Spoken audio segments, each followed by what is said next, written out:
نوح علیہ السلام کا واقعہ اللہ نے بیان کیا. وہی بات کہ قوم یہ کہنے لگی ان غریبوں کو اپنی محفل سے ہٹائیں.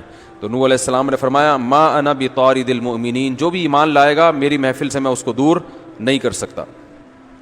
قوم دھمکیاں دینے پہ آ جاتی ہے کہ اگر آپ ہماری بات نہیں مانیں گے تو ہم آپ کو پتھروں سے مار کے ہلاک کر دیں گے. 950 سال تبلیغ ہوتی ہے. بالآخر نوح علیہ السلام جب مایوس ہو گئے تو اللہ سے دعا کر رہے ہیں اللہ اب تو فیصلہ کر دے. اللہ نے حکم دیا کشتی تیار کریں اور کشتی میں ان کو سوار کر کے ساری قوم کو اللہ نے ہلاک کر دیا. اس کے بعد قوم عاد کا تذکرہ ہے, کیسے کیسے باغات میں وہ لوگ رہتے تھے, اللہ نے سب تباہ و برباد کر دیا. اور پھر قوم سمود کا بیان ہے کہ ان کو بھی اللہ نے کیسے باغات اور نعمتیں دی تھیں, ساری نعمتیں ان سے چھین لیں. پھر اللہ نے لوط علیہ السلام کی قوم کا تذکرہ کیا دوبارہ.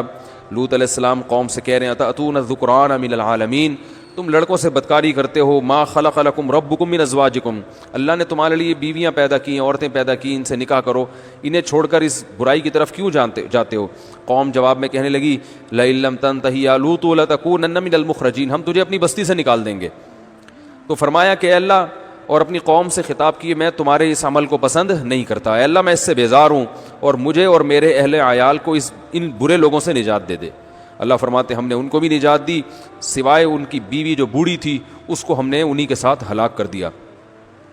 اس کے بعد اللہ نے قوم شعیب کا واقعہ بیان کیا. وہ قوم سے کہہ رہے ہیں کہ وزنوا بالقسطاس المستقیم, ناپ تول میں کمی مت کیا کرو, کسٹمر کو ٹھگا مت کرو, اور اللہ نے تمہیں پیدا کیا اس سے ڈرو تم. تو جواب میں کہنے لگے کہ ما انت الا بشر مثلنا, آپ ہماری طرح کے انسان ہو, ہم آپ کو کیوں فالو کریں. اور یہاں تک آ گئے کہ اگر آپ سچے نبی ہو تو آسمان کا ایک ٹکڑا ہمارے اوپر گرا دو تاکہ ہم ہلاک ہو جائیں, پتہ چل جائے گا. اللہ فرماتے ہیں کہ شعیب علیہ السلام نے بھی برات کا اعلان کیا اور اللہ تعالیٰ نے ان کو بھی ایک عذاب میں گھیر لیا.